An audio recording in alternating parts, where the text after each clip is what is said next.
အားလုံးပဲမင်္ဂလာပါ Forever United က Facebook page နဲ့ YouTube channel ကနေပြန်လည်ကြိုဆိုလိုက်ရပါတယ်ကျွန်တော်ဒီနေ့ညတကောင်ကြော်မှာပဲကျွန်တော်တို့Man U ပရိသတ်တွေကိုဆက်လို့ရှောင်းမှုပြည့်ပေးဆန်သွားတဲ့ပွဲရတော့ကျွန်တော်တို့ဒီ United နဲ့ကျွန်တော်တို့ဒီ Lion တို့ရဲ့ဒီ Europa League Quarter Final ပွဲစဉ်ဒုတိယကြော်ပွဲစဉ်ဖြစ်ပါတယ်ကျွန်တော်တို့အပြန်လန်သွင်းကိုတွေအများပြားနဲ့ကျွန်တော် United ရဲ့ Amakan Comeback နဲ့တူလုံးဝမထင်ထားတဲ့ Comeback ရလာတဲ့တူကျွန်တော်အနိုင်ရရှိပြီးတော့ကျွန်တော် Semi Final ဆင်ကိုတက်လှမ်းသွားပြီဖြစ်ပါတယ်ကျွန်တော်တို့ဒီ United ကကျွန်တော်ပထမပိုင်းမှာကျွန်တော် United ကဒီ Lion ကို2-0နဲ့အနိုင်ယူထားရပြကျွန်တော်2-0နဲ့ဥဆောင်ထားတယ်ပထမဆုံးကိုကျွန်တော်တို့ဒီဥကာတီးကကျွန်တော်ဒီ Bruno Garnacho ရဲ့တွဲလုံးကနေကျွန်တော်သူလှလှပပပိတ်သွင်းယူသွားတယ်ဘာမှအပြည့်ပြောကြမရှိဘူးနောက်ပိုင်း Casemiro အပိုင်တစ်လုံးရတယ်ဒါကိုယ်သမားပုတ်ထုတ်လိုက်လို့ပေးထွက်သွားတယ် Bruno Fernandes ကန်နဲ့ဘာတိုင်းထီတယ်အများကြီးပဲတက်က chance တွေအများကြီးရတယ်ဗျာအသုံးမချနိုင်ခဲ့နောက်ဆုံးပထမပြီးကန်ဒီမှာဒီကို dialogue ကလှလှပပတောင်းတဲ့ကိုကန်သွင်းပြီးတိုင်းထိပြီးဝင်သွားတယ်တလုံးအားနဲ့ United က2-0ဆိုပြီးဥဆောင်သွားတယ်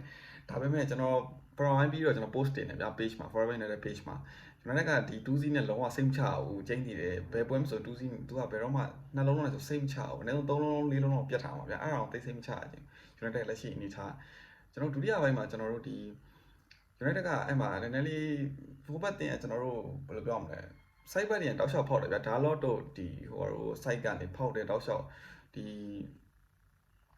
ပထမဒုတိယပိုင်းမှာကျွန်တော်ပေးလိုက်တဲ့တိုးလေးဆိုအလုံးခေါင်းတိုက်ပြီးသွင်းသွားတဲ့အလုံးကျွန်တော်ပေးလိုက်ရတယ်ပြီးတော့ကျွန်တော်နောက်ပိုင်းဒီ Tagliafico ကိုဗျာကျွန်တော် Onana ပြန်ပုတ်ထုတ်တယ်ဒါပေမဲ့စီးတဲ့ဝင်းနေပြီအဲ Tagliafico ကိုအလုံးနဲ့ကျွန်တော်တူဖြစ်သွားတယ်တူဖြစ်သွားပြီးကျွန်တော်တို့ကဒီအချိန်မိုဆက်သွားတယ်ဗျာအချိန်မိုမှာကျွန်တော်တို့အချိန်မိုမှာကျွန်တော်တို့ကဒီ Chucky ရဲ့ကန်ချက်ဗျာကျွန်တော်တို့ဒီလာပပပဲကျွန်တော်တို့ Onana ဘာမှမတက်နိုင်ဘူးကျွန်တော်နောက်တန်းကစားသမားတွေကလည်းပေါ့ရော်တာလည်းပါတယ်လူကတ်တာတွေကဝင်သွားတယ်ပြီးတော့ကျွန်တော်နောက်မှာလူရှိုးကဒီပြိုင်မဲ့ကစားသမားကိုတွားပြီးတော့ဒီ Fofana လားမသိဘူးအဲ့ကောင်လေးတွားပြီးဖြတ်ထုတ်လိုက်တော့အဲ့မှာကျွန်တော်ပလက်လုံးပေးလိုက်ရတယ်အဲ့မှာကျွန်တော်တို့ဒီလာဂါဇက်ကအမှားရမရှိကန်သွင်းပြီးကျွန်တော်တို့ United ကိုဥဆောင်နေတယ်အဲ့ဒီအချိန်မှာကျွန်တော်တို့ရဲ့ဒီမျောလင်းချက်ကဘယ်လိုလဲဆိုတော့ကျွန်တော်တို့ဒီ Casemiro ကို foul လိုက်လို့ကျွန်တော် Bruno penalty လုံးရတယ်အဲ့လုံး Bruno အမှားရမရှိဘဲနဲ့ penalty ကနေပိတ်သွင်းသွားတယ်အဲ့မှာကျွန်တော် 4-3 ဆိုပြီးပြန်ဖြစ်သွားတယ်နောက်ဆုံးကျွန်တော်တို့ဒီမှာတေးချဖို့ကျွန်တော် United ကပြန်ပြီးတိုက်စစ်ဖွင့်ကစားတယ်ပြန်မဲ့တင်ရကျွန်တော်တို့ဒါတရက်ရော့နော်အဲ့တော့မှကျွန်တော် United တော်တော်ကန် line တော်တော်ကောင်းတယ်ကျွန်တော်အဲ့အချိန်မှာကျွန်တော်တို့ဒီပွဲပြီးမိနစ်120ပြည့်တော့မှကျွန်တော်ကိုပီမိုင်တို့ကလှလှပပနဲ့ကျွန်တော်တို့ United ကိုခြေပါကိုတကူတကယ်တော့အဖို့တန်ခြေပါကိုတကူသွင်းပြီးသွားတယ်အဲ့ဒါတိတ်မကြောက်ဘူးချက်ချင်းဆိုလို့ပဲကျွန်တော်တို့ဒီ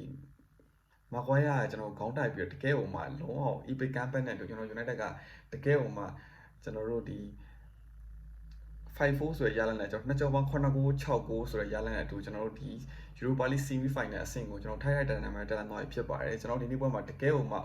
တကယ်အသေးရကြည့်ရတယ်ဗျာတကယ်ဟိုမှာဆဲတာလည်းပြောင်းတက်တယ်ပဲကျွန်တော် United fan တွေ line ပေါ်မှာလည်းအုံတိုက်နေတယ်ကျွန်တော်တို့လေဒီမှာကြည့်နေဆောင်းရနေလောင်းနေတာတည်းမှာ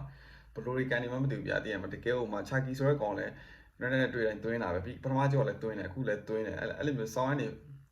ဖီးရောက်တယ်ဗျာတည်းမှာကျွန်တော်ဒီငကောစီဗီလာမှာကန်ခဲ့တဲ့ကောင် Enesari တို့ဘာတို့တည်းမှာ Leicester မှာဆို Harvey Barnes တို့အဲ့လိုကောင်မျိုးတွေဗျာ United နဲ့တွေ့တိုင်းဆောင်းရန်6သွင်းတယ်ဗျာအဲ့ကောင်တွေကအဲ့လိုမျိုးပဲဒီ Chucky ကလည်း United နဲ့တွေ့တိုင်း6မျိုးနေတယ်ပထမကြောက်မှာလည်းသွင်းတယ်အခုဒုတိယကြောက်မှာလည်းသွင်းတယ်တကယ်ဟိုကျွန်တော်တို့မပြောဒီကောင်ချီကိုကျွေးရမယ်ဆိုပြီးတော့ United တိုက်စစ်ကဂါနာချိုတို့ပေါ့လေဂါနာချိုပထမပိုင်းမှာကျွန်တော်ရတဲ့အလုံးဒါခိုးမယ်ဆိုကျွန်တော်တို့ဒီဒုတိယပိုင်းအချိန်မိုးတိဆက်သွားစရာအကြောင်းမရှိတာဗျာသိလားတကယ်ဟိုမှာ United ကတကယ်ဟိုမှာကျွန်တော်တို့ဒီပြန်မလာနိုင်တော့ဘူးဆိုတဲ့အနေအထားနဲ့ကျွန်တော်တို့ဒီပြန်လာနိုင်ခဲ့တဲ့ comeback နဲ့ကိုဗီမိုင်နိုတို့ကဒီ Harry Maguire တို့ရဲ့ဂိုးတွေနဲ့ကျွန်တော်ပြန်လာပြီးကျွန်တော် Europa League Semi Final အဆင့်ကိုတက်လှမ်းသွားပြီဖြစ်ပါတယ်အဆုံးထိကြည့်ပြီးတာအားလုံးကိုကျေးဇူးတင်ပါတယ်ဒီလောက်ပဲကျွန်တော်ဗီဒီယိုလေးကိုဒီလောက်နဲ့ပဲဆုံးသက်လိုက်မယ်ကျွန်တော် YouTube channel လေးကို subscribe လုပ်ခဲ့ကြပါအောင်အားလုံးကိုကျေးဇူးတင်ပါတယ်